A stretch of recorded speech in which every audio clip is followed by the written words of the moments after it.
Hola, hola compañeros de pedagogía, ya estamos aquí nuevamente para reiniciar lo que viene siendo nuestro curso. En consecuencia, iniciar ya con los temas de lo que va a ser nuestro segundo y último examen departamental dentro de la materia de Sistema Educativo Nacional, el cual ya hemos analizado actualmente cómo se integra, cómo se organiza, cómo se encuentra establecido, en cuántos son los diversos niveles, los diversos grados y qué es lo que incluye cada uno de estos grados o de estos niveles. Sabemos que nuestro sistema educativo nacional está basado en lo que viene siendo la educación básica, la educación media superior y lo que viene siendo la superior. Y dentro de ellas están los grados. Por ejemplo, en primaria pues estamos hablando de que hablamos de 6 grados, de primero a sexto año. En secundaria hablamos de 3 grados, de primero a tercero. En nivel medio superior hablamos de igual manera en 3 grados y ya en licenciatura hablamos de 3 a 4 grados, sin olvidar lo que viene siendo el nivel del posgrado. Pero no solamente eso, sabemos que nuestro sistema educativo nacional contempla otro tipo de modalidades educativas, como son la educación inicial, que muy pocos conocen o muy pocos saben de ella, o muy pocos les interesa este tema, que es aquella educación que es anterior a lo que viene siendo el preescolar, lo que viene siendo el kinder. La mayoría de nosotros, y obviamente en términos generales de la gente, consideran que la educación o el sistema educativo nacional empieza a partir del preescolar a partir de los 4 años, cuando empezamos ya los padres a preocuparnos a dónde vamos a llevar a nuestro hijo, cómo se va a comportar, si va a saberse llevar, si no va a llorar, etcétera, etcétera. Pero antes de esta etapa tenemos la llamada escuela inicial o llamada educación inicial, que insisto, muy poca gente conoce o le damos muy poca importancia a esta primera etapa de la educación, que ahora algunas personas le llaman como la famosa estimulación temprana, y de hecho hay escuelas o hay instituciones o hay maestros que de forma particular ofrecen estos cursos de estimulación temprana para que el niño, pues recién nacido de unos meses, de un año quizás, todavía todo un infante, pueda tener ese tipo de apreciación de estimular, de crear en él el impulso de querer estudiar, de querer aprender, y no llega al preescolar con la intención, como la mayoría, de que no nos gusta o no queremos. En fin, tenemos también otra más que viene siendo la famosa educación especial. Es educación que va para personas que por alguna situación tienen alguna discapacidad, como hoy se les conoce, o una capacidad diferente a todas las demás. Donde también, pues, salvo aquellas personas, como es el caso de tu maestro que ya me conoce, que tenemos alguna persona de esta manera, pues conocemos de ella o sabemos más o menos de ella. Pero mientras no tengamos este tipo de situaciones, pues difícilmente la gente, la familia, los padres de familia, se enteran o saben de esta educación especial, de esta educación que se da para aquellas personas que presentan algún tipo de discapacidad, donde también se estimula su desarrollo, se estimula por tanto su apreciación. Por lo general, y en la mayoría de los casos, son escuelas que capacitan, que preparan a los niños o a las personas con mayor discapacidad para realizar actividades elementales, actividades propias de la casa, y cuando muestran alguna habilidad más, se les capacita para algún trabajo, para alguna ayudantía que pueda servirles a futuro y ellos puedan servir por sí mismos sin tener que estar dependiendo de los padres. De esta manera se les capacita, se les estimula para que aprendan algún oficio, o bien para que aprendan cosas elementales propias dentro de lo que viene siendo un hogar, como son pues, lavar los trastes, llevar a cabo la limpieza, etcétera, etcétera. No por el hecho que se les quiera tener como sirvientes o se les degrade, sino simplemente por el hecho de que ellos desarrollen dentro de sus límites, dentro de sus impedimentos, esas facultades propias de todo ser humano, y en consecuencia puedan ellos con el tiempo pues defenderse o al menos ofrecer algo a alguien quien los está cuidando o lo está llevando a cabo. Último, también tenemos algo que pues también mientras hagamos ese tipo de personas difícilmente le ponemos atención, que es la famosa educación para adultos, que no solamente implica la alfabetización.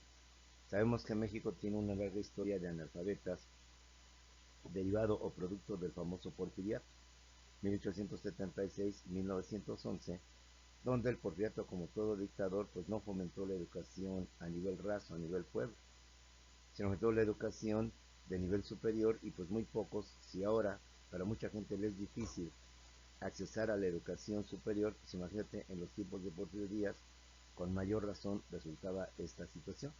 Además, Porfirio Díaz impulsó más el desarrollo de las ciudades que el desarrollo de los pueblos, de los municipios o de los lugares apartados. Le dio más importancia a la vida dentro de las ciudades que a la vida rural, a la vida del campo, y por eso se gestó todo este tipo de educación.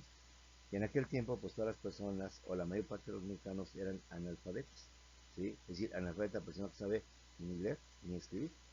Persona, como decían los antiguos, que no te conoces, tan brutas, digo, así se hablaba antes, tan brutas, que no te conocen ni la O por lo redondo, que no te distinguen que la O porque es una bolita o que es un cero o que es algo redondo, ni por eso te conocen que esa es la letra O. De ese nivel se manejaba lo que era el porfiriato. En sí, como podemos ver y vamos a ver ahorita, el sistema educativo nacional surge más bien con motivo del triunfo de la Revolución Mexicana. Pues antes, desde la época prehispánica hasta la época colonial y el México independiente, si bien es cierto, si hubo una educación, esta educación no estuvo a través de lo que son los grados o los niveles, más bien fue una educación que se distinguió por el género, si de acuerdo al sexo, de acuerdo a hombre o mujer, se destinaban escuelas especiales para ellos. Ejemplo, entre los aztecas, tenemos el Cuicacali femenino, que era una escuela propia para las damas, donde se les enseñaba obviamente los quehaceres y menesteres propios del hogar, propios de lo que viene siendo la atención a una familia. En cambio, para los hombres tenemos el Tepochcali y el Calmecac o el Calmecac, donde se les preparaba, bien sea y también según su nivel, su jerarquía, su tipo de sangre, su nobleza. Solo aquellos que eran hijos de los nobles o que podían pertenecer a la nobleza, pues tenían lo que era el famoso Calmecac o el Calmecac, donde se les preparaba, se les capacitaba para los oficios y los cargos públicos y los cargos religiosos de más alta jerarquía. En cambio, el Telpochcali era por lo general para preparar guerreros, ejército, y principalmente para la gente del pueblo, la gente que no podía accesar al Calmecac o al Calmecac cuando se les preparaba para efectos de lo que eran tomar las riendas del imperio azteca. En la época colonial se vio algo similar, algo parecido, porque existe una gran cantidad de colegios, se conoce como el sistema de colegios, y aparece el colegio de lo que viene siendo San Ildefonso, el colegio de San Pedro y San Pablo, el colegio de la Santa Cruz de Santiago Tlatelolco, el colegio de lo que viene siendo infinidad de ellos, y que se daba educación de acuerdo a la casta social, de acuerdo a la clase social a la cual pertenecían cada uno de los integrantes. Recordemos que en la época colonial había castas sociales. Estaba lo que era el español o el famoso peninsular hasta la parte de arriba, que eran muy pocos. Después de ellos venían los criollos, que no eran sino más que españoles, pero que tenían el defecto de haber nacido en América, haber nacido en México, y no haber nacido en Europa, en España. En consecuencia, sus hermanos europeos o su parentela europea, que venía desde allá y que había nacido en España, pues los relegó a un segundo término, los mandó a un segundo nivel, por estimar que les faltaba justamente eso, haber nacido en España, haber nacido en Europa y venir hacia América. Y los que nacieron en América, aunque sus padres eran eminentemente españoles, 100% españoles, su defecto es que nacieron en América. En consecuencia se dio un segundo nivel que fueron los criollos. Y por razones obvias, como en el corazón no se manda, empieza el famoso mestizaje, ¿sí? La mezcla de las sangres, como se le conoce, la raza blanca, la raza negra y la raza morena, la de América, la de Europa y la de África. Y con motivo de esto inicia el mestizaje. Entonces, después de los criollos, pues vienen obviamente lo que son los mestizos. ¿Quiénes son los mestizos? Pues se supone que somos todos nosotros actualmente, aunque yo tengo muchas dudas sobre ese sentido, pero bueno, los mestizos eran los descendientes o los hijos de la unión del español con el indígena, de tal manera que 50% español, 50% indígena. Y de ahí surge lo que viene siendo el famoso mestizo. Después te venía lo que era el indígena que después de que había sido pues, la máxima autoridad, la raza dominante, la etnia dominante durante la llamada época prehispánica, resulta que ahora la relegamos a un cuarto nivel en donde está después del español, después del criollo, después de lo que viene siendo el mestizo, se encuentra el indígena. Después de ahí te vienen todas las famosas castas sociales, como son lo que viene siendo, entre otros muchos, el famoso, lo que viene siendo, aparte del mestizo, lo que viene siendo el mulato, el zambo, el zambayo, el cambujo, la mezcla que se da entre todo este tipo de razas, y que de acuerdo al linaje o al tipo de raza se crean este tipo de escuelas. Ejemplo, el Colegio de la Santa Cruz de Santiago Tlatelolco es una escuela eminentemente para indígenas, pero principalmente para aquellos indígenas que eran descendientes o eran hijos de la nobleza indígena que aún existía. Entonces tampoco cualquier indígena iba a estas escuelas, sino los hijos de los nobles que habían sobrevivido. Estaba destinada a este tipo de escuela, el Colegio de Santiago Tlatelolco. De igual manera, otras escuelas eran exclusivas para los criollos, otras escuelas eran exclusivas para los mestizos, otras escuelas también eran exclusivas para las mujeres. De esta manera, como puedes ver, no hay un sistema educativo, al menos como hoy lo conocemos, como hoy lo entendemos, sino que era un sistema educativo basado en lo que viene siendo el linaje, como decían, la sangre, la etnia, y en lo que viene siendo el sexo, como hoy se le conoce el género. Entonces, de acuerdo al género masculino o femenino, ahí estaban las escuelas. De acuerdo a la casta social o al linaje al cual tú pertenecías, pues ahí estaban también los colegios. Si eras indígena, al colegio de la Santa Cruz Santiago Tlatelolco. Si eras criollo, entonces ibas al colegio de San Pedro y San Pablo, o al colegio de San Juan de Letrán y muchos más. Entonces, como puedes ver, las etapas antes de todo esto no existían. Ahora, en el porfiriato menos. Porque como te lo he dicho, el porfiriato, pues como toda dictadura, solamente benefició a unos cuantos y perjudicó al pueblo general.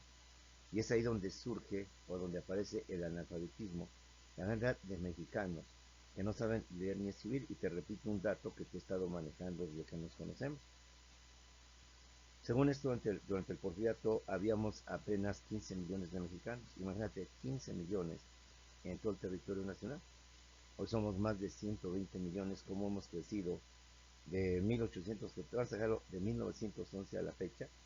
De 15 millones que éramos, hoy somos más de 120 millones. Bueno, según un gran pedagogo, el proyecto de esos 15 millones, cerca de 12 millones, 11 millones y tantos, eran analfabetos.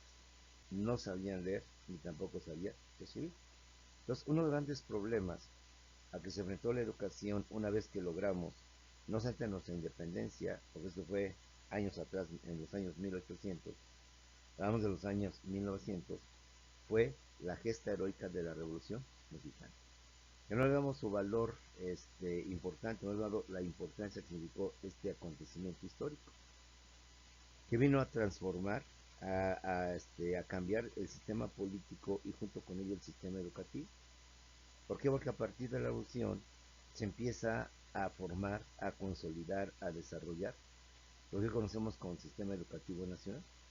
Porque a través después de la Revolución Mexicana, vienen los gobiernos por revolucionarios que se van a encargar de establecer un sistema educativo como actualmente lo tenemos. Algunos haciendo orientaciones, cambios, etc. Y esto es justamente lo que vamos a tratar en la clase de hoy, el desarrollo histórico del sistema educativo nacional.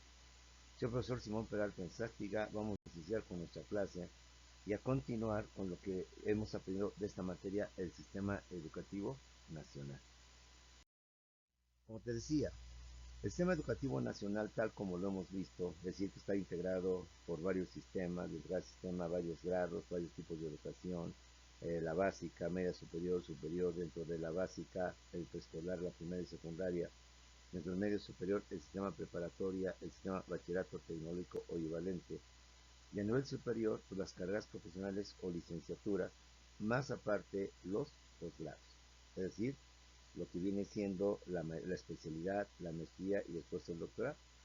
Sin olvidar, como lo dijimos al principio, que hay otros tipos de educaciones que lamentablemente no le hemos dado importancia por razones X, que son la educación inicial, aparte de educación inicial, la educación especial para gente con discapacidad e incluso también para personas sobresalientes con alto índice de inteligencia, y la educación para adultos, que no solamente incluía lo que viene siendo la alfabetización, es decir, que aprendieran a leer, a escribir y a poner su firma, como se decía en mis tiempos, sino que además se les capacita para que puedan adquirir un oficio y en consecuencia como adultos puedan defenderse ya sabiendo leer, ya conociendo, como decían en mis tiempos, las letras, y sobre todo también ya tengan algún oficio. Y no solamente se limita a la alfabetización y a lo que es la obtención del certificado de primaria, sino también lo que es el certificado de secundaria. Educación destinada para personas de 18 años en adelante que jamás hayan cursado lo que viene siendo su escuela. Aunque se ha avanzado mucho, ya no somos un país analfabeta como lo vimos en el porfiriato, aún sigue habiendo algunos resquicios, algunos sobrantes de algunas personas que todavía lamentablemente aún no te hablan ni el español. Y entonces estas campañas de afectación siguen manejándose, esta educación para adultos mayores se sigue impulsando y se sigue manejando. Bien, empecemos a nuestro tema. El sistema educativo nacional, tal como lo hemos visto, nace propiamente con el triunfo de la Revolución Mexicana. Ya dice a grandes rasgos una secuencia histórica de cómo era el sistema educativo nacional, si es que se le podía llamar así, sistema educativo nacional, durante la época prehispánica. Era de acuerdo al género, como decíamos antes, al sexo, y de acuerdo al linaje o a la estirpe social a la cual pertenecía la persona. En la época colonial también se repite historia, de 1521 a 1821.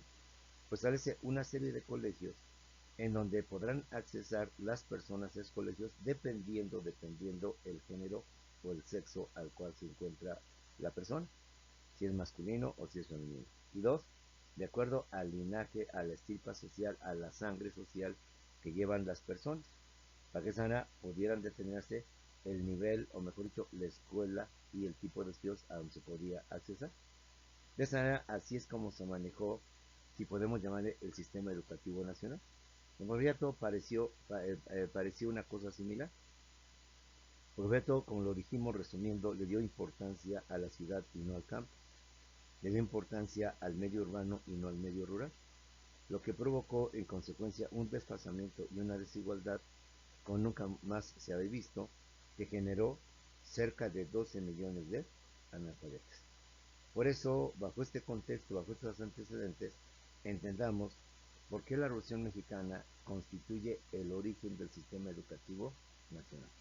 La Revolución Mexicana se convierte en el punto de partida de lo que hoy viene siendo ni más ni menos que el sistema educativo nacional.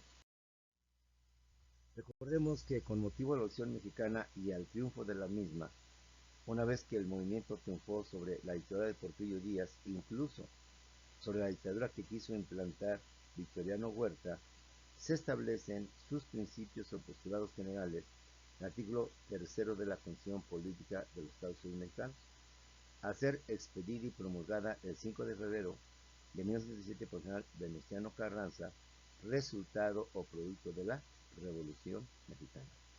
Recordemos que la Revolución Mexicana tenía una ideología, tenía un pensamiento, que estuvo enriquecido por las ideas de Ricardo Flores Magón, de Emiliano Zapata, de Francisco Villa, y una gran cantidad de próceres nacionales.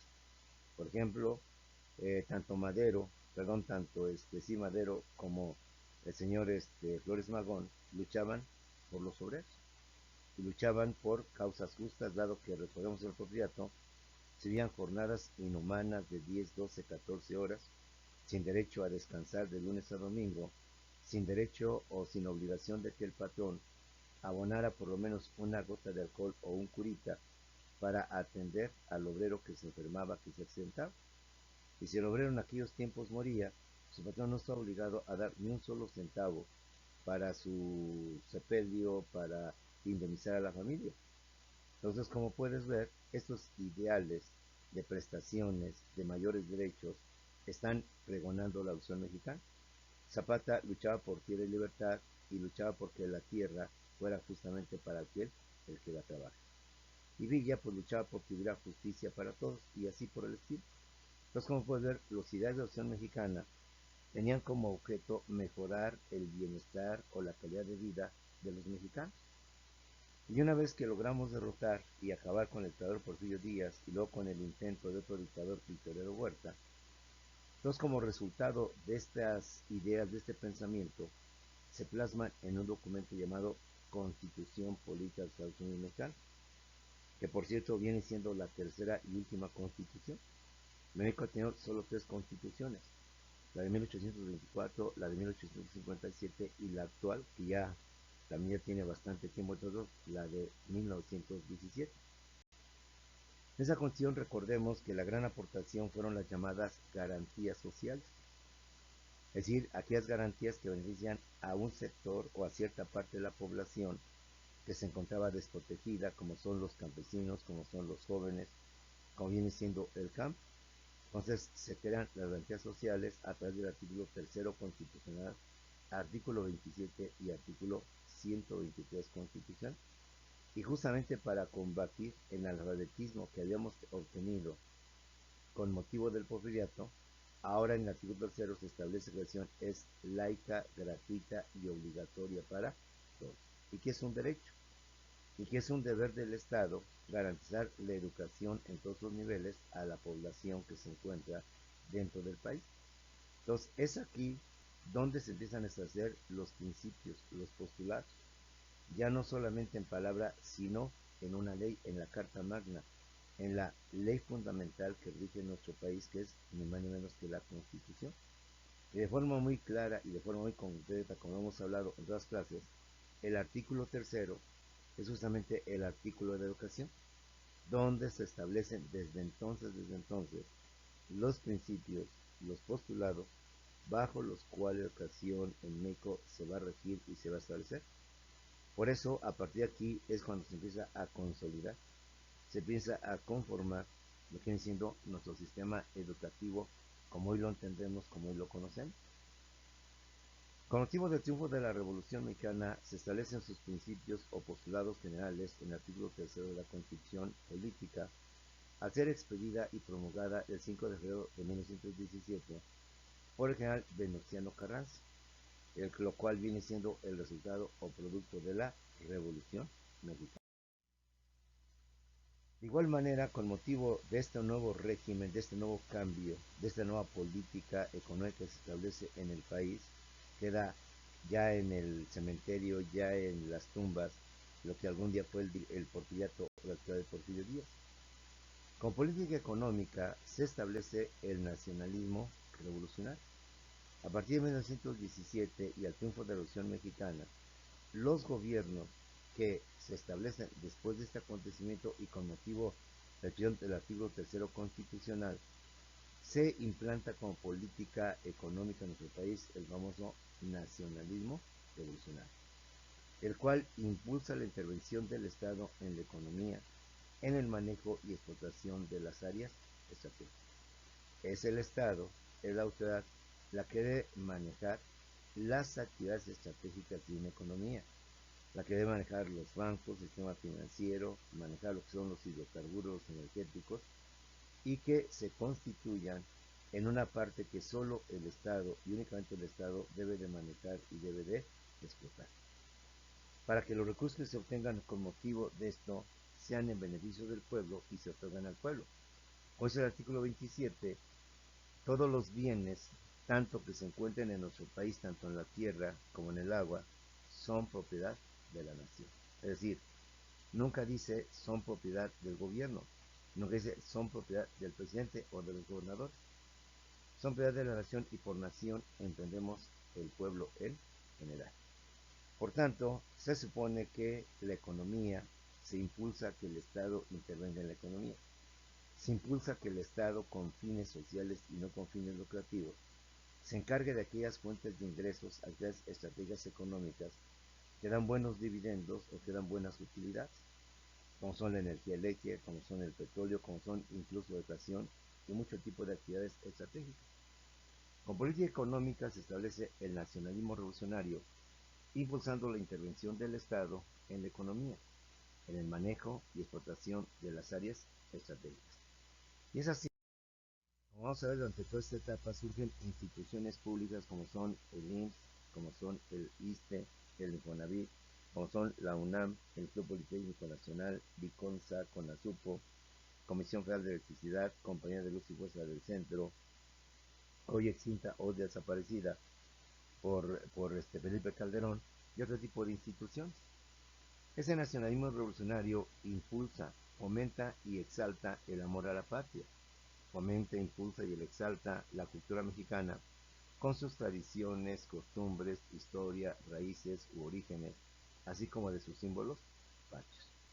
Esa educación que tu macho vivió por razones obvias fue una educación donde en los eventos cívicos, en los eventos que había dentro de escuelas, se organizaban bailes, pero los bailes que se organizaban eran justamente para exaltar las tradiciones del país, desde un jarabe tapatío hasta un son jarocho, pasando por una polca o algún ritmo norteño.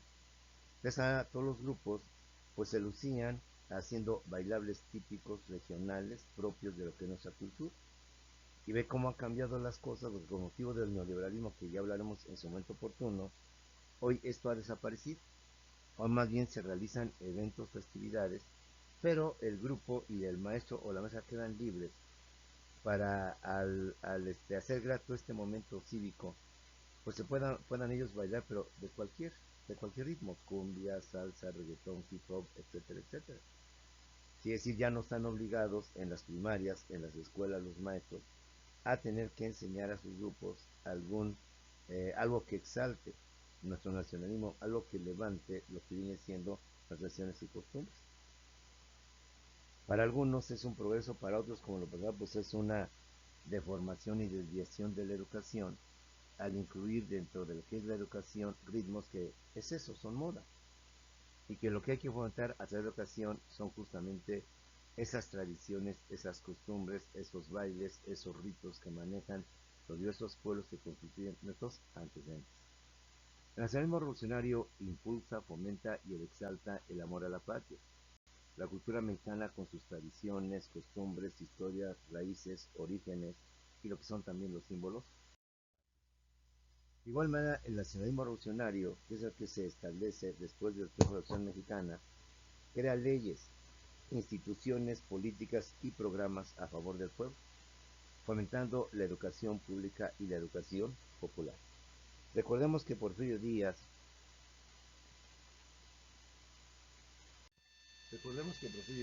nos deja un país devastado, no tanto económicamente hablando, sino inclusive educativamente hablando.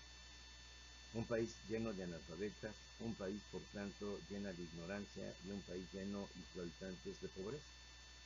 Entonces, el nacionalismo revolucionario, bajo los ideales de Zapata, de Villa, que lucharon por mejores condiciones o como diríamos mejor calidad de vida, la Revolución Mexicana tiene por objeto esos ideales plasmarlos en una ley, y no en cualquier ley, en la ley suprema del país, que viene siendo la Constitución. Pero no solamente se conforma con eso, sino que ahora la tarea de los gobiernos que vienen derivados del Triunfo de la Revolución Mexicana se van a encargar de que esos sueños, esas ideas que tenía Zapata, que tenía Carranza, que tenía Obregón, que tenía Villa, que tenía Madero sobre educación, trabajo y demás tipos de cuestiones, se tienen que cumplir, tienen que convertir en realidad.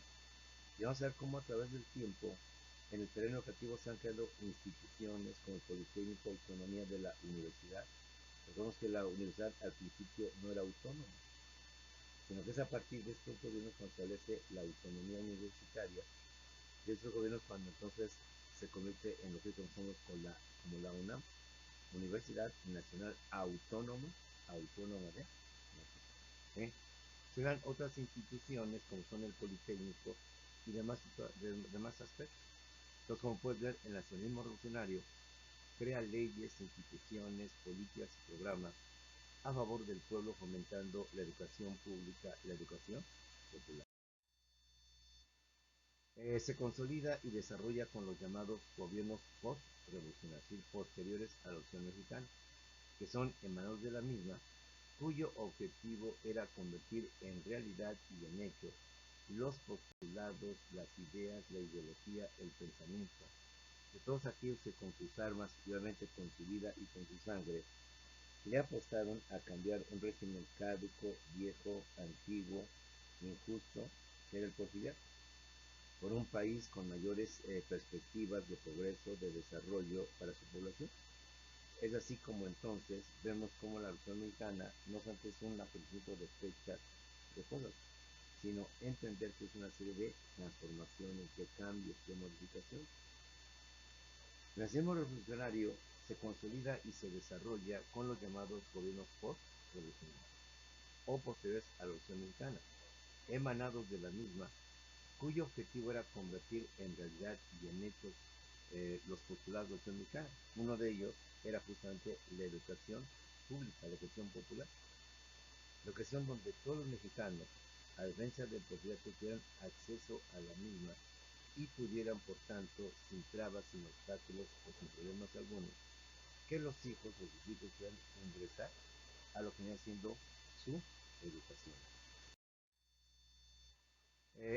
Esta transformación se dio hasta que aparecen los gobiernos tecnócratas o neoporfiristas, que establecieron en México el llamado neoliberalismo. Pues vamos a ver que hay dos etapas, históricamente hablando, en donde, por un lado, se impulsa la educación pública, se establecen los postulados del sistema educativo nacional, y como a partir del año de 1982, con Miguel Amadrid Hurtado, se empieza a cambiar esta visión, se empieza a ver otro tipo de formato en cuanto a la educación, y se empieza la idea de privatizar la educación, de que el Poli fuera ya una escuela privada, la UNAM fuera una escuela privada y cosas por el estilo.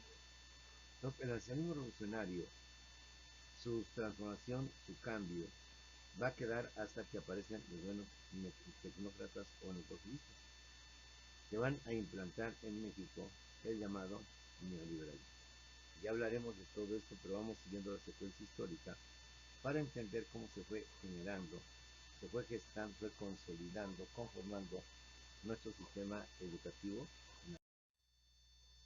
¿Quiénes son los gobiernos por revolucionarios? Ya lo dijimos, los gobiernos que son posteriores a la Revolución Mexicana. Una vez que tuvimos la Revolución Mexicana, que se logra acabar con los malos, Porfirio Díaz y Victoriano Huerta, y que se expide la tercera, actual y última constitución de nuestro país, la de 1917, ya con una ley que habrá que obedecer, que habrá que acatar, pues es la ley suprema, la ley máxima, se empiezan a normalizar los aspectos cotidianos en el México de aquellos tiempos. Por tanto, se empiezan a gestar otro tipo de autoridades como son los gobiernos post-revolucionarios y los gobiernos posteriores a la revolución emanados justamente de la revolución. El primer gobierno es el Venustiano Carranza de 1907 a 1906. Vamos a ver dentro de nuestros presidentes los aspectos más urgentes de algunos de ellos en cuanto a la educación y en cuanto a cómo se fue conformando, como decían las abuelas, pian pian, pianito, de poco en poco, el sistema educativo nacional. Pero vamos ubicando a nuestros presidentes. La primera Revolución Mexicana, que fue en 1917, se establece, por tanto, el primer gobierno republicano, el primer gobierno demócrata derivado de la revolución, que es el Venustiano Carranza de 1917 a 1920. Le suceden los gobiernos de Adolfo de la Huerta y de Álvaro Obregón de 1920 a 1924. ¿Por qué dos presidentes? Bueno, porque recordemos que a Carranza lo mataron. No como a Carranza lo matan sus antiguos amigos como era Obregón y Plutarco Elías Calles y conspiran en contra de él. En la presidencia se queda acéfala, se queda vacante, se queda sin titular. Ante esta situación tiene que nombrar un presidente interino, un presidente que se encargue de preparar nuevas elecciones y de mantener el control del país y evitar, por tanto, pues todo una irregularidad en lo que podría haber sido la Revolución Mexicana y lo que hubiera sido su falta de organización después del triunfo contundente militar que se tuvo. O de la Huerta estuvo un par de meses nada más en la presidencia, un par de meses. Una vez que mataron a Carranza, se entonces nombra un presidente interino que se va a encargar de los asuntos hasta en tanto se elija a un nuevo presidente. Hecho que fue más o menos de 2 a 3 meses, por lo tanto, Adolfo de la Huerta, nos gobernó por un corto periodo por las razones ya expuestas. Dan las elecciones y entonces el que gana es Álvaro Obregón y con él establece el primer gobierno por revolucionario, segundo gobierno, por revolucionario, que de forma tranquila asume el poder. Él fue de 1920 a 1924. Recuerda que en aquel tiempo, y desde la época de la independencia de México, de la independencia, los gobiernos duraban 4 años, eran cuatrienios. Todavía en la época moderna, en el siglo XX, año 1900, como estamos apreciando, siguen manejando los cuatrienios, es decir, el presidente de turno dura solamente 4 años. Vamos a ver también aquí que con Lázaro Cárdenas se hace un gran cambio en el sistema político, pues se generan los famosos sexenios, es decir, gobiernos que habrán de estar no durante 4 años, sino durante 6 años. Después de Álvaro Obregón nos viene Plutarco Elías Calles, que siguiendo la secuencia fue de 1924 a 1928. Desde Plutarco Elías Calles regresa Álvaro Obregón, porque modifica la Constitución para establecer que se puede reelegir el presidente. Como es obvio pensarlo, gana las elecciones, se reelige. Antes de que tome protesta como presidente, es asesinado por el rumbo de San Ángel en la Ciudad de México y por tanto quedó truncado el segundo periodo presidencial de Álvaro Obregón, en el cual se nombran a los famosos gobiernos del Máximo. Aparece Emilio Portes Gil, que solo gobierna del 28 al 30. Pues solamente gobierna 2 años, porque, vuelvo a repetir, han matado al presidente electo, que es Obregón. Ante la falta de presidente, se nombra un presidente interino provisional, para que él se encargue precisamente de organizar nuevas elecciones para tener quién será el siguiente presidente. Por eso vimos que Adolfo de la Huerta duró un par de meses, y Portes Gil duró 2 años, precisamente porque fue el tiempo que tardó en hacer los preparativos, las campañas, los candidatos, todo eso implica las elecciones para decidir quién sería el nuevo presidente. Termina su gestión de Portes Gil en cuanto a lo que viene siendo su actividad, y entonces viene Pascual Occhio, del 30 al 32, que también dura 2 años. ¿Por qué 2 años? Porque él es el único presidente que hasta la fecha ha renunciado, ha tenido el valor de renunciar a la máxima investidura del país, que es el presidente de la República Mexicana. ¿Por qué renuncia? Porque lo que vamos a imputar que Elías que establece el máximo, que aunque él ya no es presidente, él tiene tanto poder político que influye sobre los presidentes y les dice lo que deben y no deben de hacer, lo que deben y lo que no deben de realizar. Tiene un plan de muchos pantalones, de mucha valentía. El señor Pascual Ortiz Rubio renuncia a la presidencia, deja el poder, argumentando que Plutarco Elías Calles no deja gobernar libremente. Renuncia, por tanto, su periodo, que era del 30 al 34, no antes del 30 al 32. Vienen las elecciones y viene otro presidente, quien habrá de cumplir el sexenio del que fue asesinado, que murió, para que esa manera él asuma el poder, que es Abelardo L.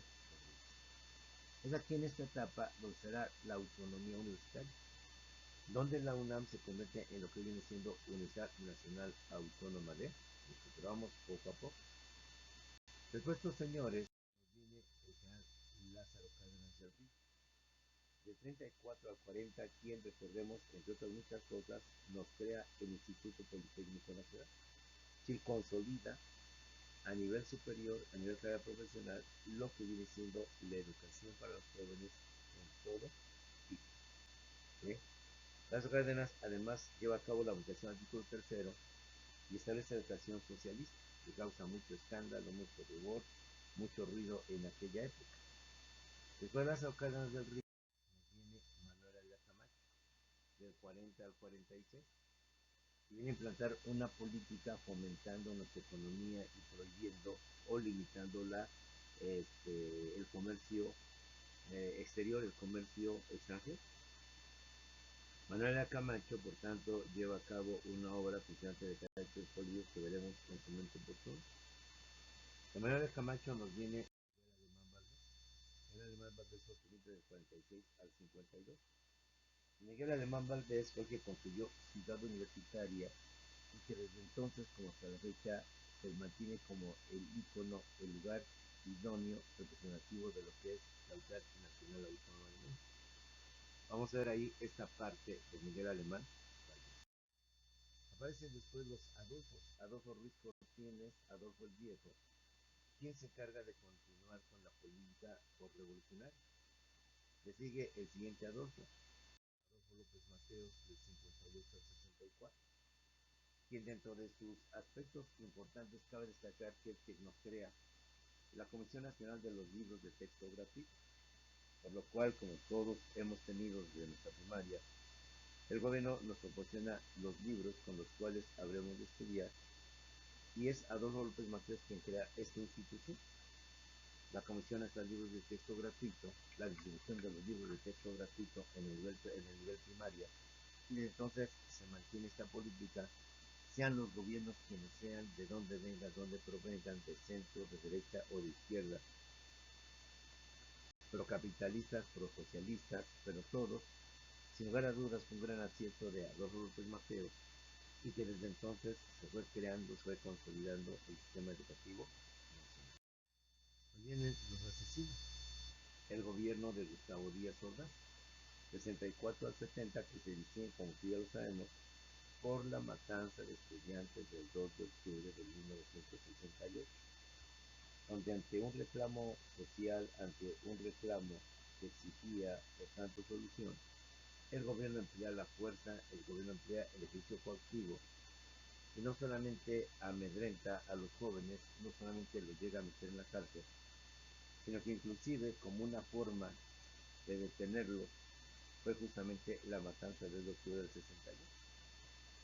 Que no se olvida, pero que no olvidemos que no fue la única matanza, hubo otro tipo de matanza en el siguiente gobierno, donde también se cometen una serie de atrocidades, una serie de injusticias en contra del estudiante, en contra del movimiento estudiantil.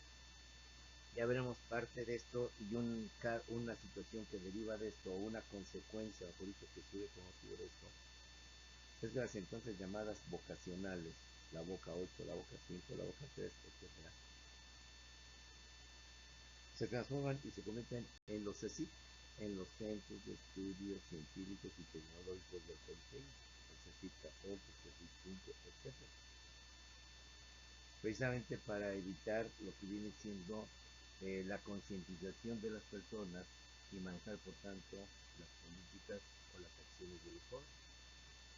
Después de Gustavo Díaz Ordaz, nos otro asesino, Luis Echeverría Álvarez.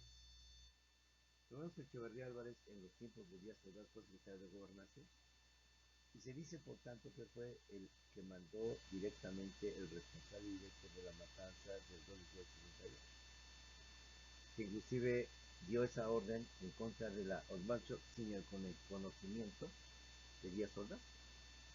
Pero pues aquí podríamos decir que no se trata de echar la culpa a uno por otro, ambos en lo personal son los culpables, son los asesinos de la matanza del 268.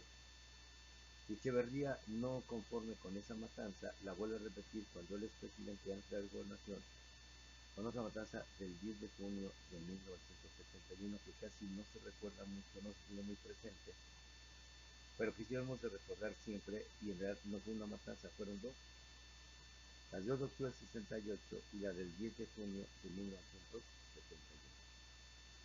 Echeverría, ante el disgusto que tenía la juventud con él, obviamente a sabiendas de que él fue secretario de Gobernación y a quien se le imputa que él fue el autor intelectual de la matanza de estudiantes, trata de enmendar sus fallas y trata de ganarse a los jóvenes. Y entonces viene a crear los famosos CCH, Colegios de Ciencias Humanas, que vienen a complementar la educación en preparatoria y la atención hacia los jóvenes. Se crea las hoy conocidas como las PES, que en mis tiempos se conocían como las ENEP, para ser estudios profesionales para poder desarrollar su grado universitario. La grado universitaria desde entonces ya está saturada, ya tiene mucha gente, ya no cabe, como dicen por ahí, ni un alfiler, ni un alma más intensa. Entonces, una forma de ganarse a los jóvenes y de igual manera darle solución al problema educativo que desde entonces ventilaba, porque muchos de los que salíamos de secundaria había el riesgo de que ya no podíamos ingresar a la prepa y a las vocacionales. Era lo que estaba de moda, o las opciones, mejor dicho, más que de moda, las opciones que se tenían. Echeverría tuvo el acierto pues, de crear los colegios de ciencias humanidades como una opción más, una alternativa más para que los jóvenes en aquel tiempo, los que éramos jóvenes, pudiéramos acceder a la escuela y no quedarnos sin estudios. En mis tiempos el CCH se integra por 4 turnos. Es tanta la demanda de jóvenes que entonces resulta que dentro de cada CCH se crean 4 turnos, se conocían como el 01, el 003 y el 04. Entonces imagínate, había como hasta la fecha 5 planteles: Azcapotzalco, lo que viene siendo 100 metros, Naucalpan, Sur y Oriente. Y por alguna razón que trataremos de explicar en las siguientes clases, ese proyecto ya no avanzó, se detuvo. Porque recordemos que la UNAM y el Politécnico son nacionales, llevan la palabra nacional. ¿Qué significa ser una institución nacional? Puede estar en todo el país, en toda la República Mexicana. Lamentablemente el Poli y la UNAM se achaparraron, se hicieron chiquitos y no permitieron que crecieran. Porque las planteles, escuelas de estas secciones están solamente en la Ciudad de México y en el Estado de México. Pero difícilmente encontrarás un CCH perteneciente a la UNAM en Chihuahua, en Durango, en Campeche, en Quintana Roo. Porque esos gobiernos lo que pretendían, al menos estos dos presidentes, Echeverría sobre todo, ganarse a los jóvenes creando nuevos sistemas educativos, que iremos ampliando de unión por periodo que a partir de la Unión Mexicana es cuando los gobiernos o cuando el sistema educativo nacional se viene consolidando. Y por último tenemos al llamado perro llorón, como se le conoció, bajo Lopo con también se lo denominó, que es José López Portillo y Pacheco, de 1976 al año de 1982. De esta manera vamos a ver, no a todos los presidentes por razones obvias, por razón de tiempo, pero sí al menos seguir la secuencia de cómo fueron, de cómo se dieron esta sucesión presidencial y destacar a aquellos que de alguna manera aportaron mayor que otros para beneficio y consolidación del sistema educativo nacional y lo conformaron. Los presidentes constituyen los llamados nacionalistas revolucionarios, por las razones ya expuestas al principio de fomentar la educación, de fomentar e impulsar las tradiciones, las costumbres, de hacer realidad la ideología, el pensamiento de los próceres de la Revolución Mexicana, Madero, Villa, Zapata, entre otros muchos más. Bien, jóvenes, con esto pues terminamos lo que es siendo nuestra primera clase, nuestra primera sesión del desarrollo histórico del sistema educativo nacional, entendiendo que este inicia propiamente a partir de la Revolución Mexicana. Se desarrolla, se consolida, se fortalece con los diversos presidentes del llamado nacionalismo revolucionario que va desde 1917 hasta 1982, que inicia con lo que viene siendo Antonio Carranza y termina con lo que viene siendo José López Portillo. Los dejo, nos vemos en la siguiente clase y después nos vemos